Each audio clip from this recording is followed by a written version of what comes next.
One of the biggest royalty battles in the music industry in recent memory is behind us, and the winner is Taylor Swift. Although there are very few artists who can wage war against their record label and continue their career, Taylor not only continued her career but also reached a wider audience. Let's take a look at why and how this happened. Royalty wars are not unknown in the music world. In order to afford the very expensive work of recording, production, distribution, etc., many artists have to give in to impossible offers from record companies. In the long run, they have to resist and give in to these terms. When Taylor Swift's 6-album deal with her former record label expired in 2018, she left Big Machine Records and switched to Republic. Although this seemed like a perfectly normal business decision, things got out of hand when Big Machine was sold to Scooter Braun along with the rights to Taylor's albums. Taylor first wanted to buy the rights to her own albums. This was rejected, even as the last thing we would do. Then she offered to buy the company, which was also rejected, and the process stopped there. And that's when things started to get ugly. First, the genre of Taylor Swift's albums started to change. Pop, rock, and then back to country. From the outside, this doesn't really change anything, or is unremarkable from the point of view of the media and fans. But if you put yourself in Taylor's shoes, you'll see that it's about power struggles and being reminded of who has the rights. Incidentally, Taylor Swift writes and composes most of her own songs from start to finish, so she is the one who makes the most money from her old albums.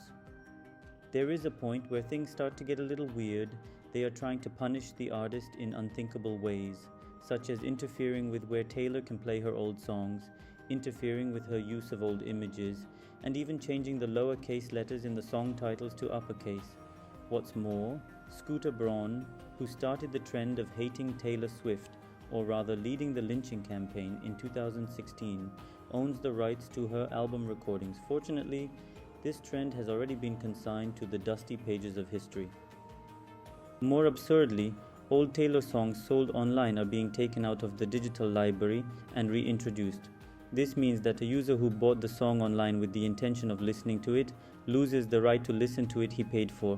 What dirty people, eh? But wait, they don't stop there. They also release old live performances without Taylor's permission to overshadow Taylor's album release dates. So far, Taylor has released new versions of Feels and Red, and the albums are labeled as Taylor's version. We think it's about her confidence that she will be the winner of this battle. She is giving her "These Songs Are Mine" image in a very strong and hard way. In fact, these albums were re-recorded and prepared for release, and the songs that could not be released due to some obstacles are included on the albums as bonus tracks. Of course, social media was split in two. There was a large audience supporting Taylor against thoughts like, how will she release it? It will spoil the taste of the old songs. Why should we listen to the new version?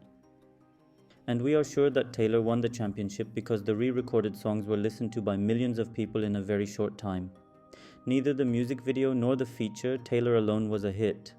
Here we have a pioneer of the music industry, Taylor Swift, who will be an example for the future, not only because of her music, but also because she brought her old and aggressive record label to its knees. In the process, Taylor has received a lot of support from her fans and has strengthened her bond with them.